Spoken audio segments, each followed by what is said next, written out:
अस्सलाम वालेकुम नाज़रीन, मैं हूं कामरान खान और आप देख रहे हैं शो न्यूज़। आपको बताते चलें कि नीलम वैली कश्मीर में जो है इस वक्त भारतीय गोलाबारी जारी है। उसके बाद पाक फ़ौज ने भी उनके बहुत से ठिकाने जो है उसको तबाह व बर्बाद किया है। लेकिन इस वक्त LOC पर जो है कशीदगी जारी है और इमरान खान जो हैं और शाह महमूद कुरैशी बड़ी मुबारकबाद के मुस्तहिक है कि उन्होंने कश्मीर को आज़ाद भी करवा दिया है। कश्मीर के अंदर उन्होंने खुशहाली के डेरे भी डलवा दिए हैं। दोबारा से कॉन्स्टिट्यूशन जो है उसको बहाल करवाया है इंडियन कॉन्स्टिट्यूशन में कश्मीर की वैल्यू। और इसी तरीके से जो है पूरी कश्मीरी कौम आज उनके गुनगारी है।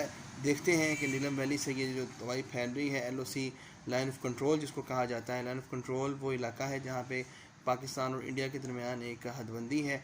कश्मीर के जो है सरहद पर यहाँ से क्या नया तज़ाद सामने आता है और मोदी के साथ पाकिस्तान गवर्नमेंट जो है वो क्या आगे मुज़ाकरात करती है या जंग का ऐलान करती है, कश्मीर कैसे आज़ाद कराती है।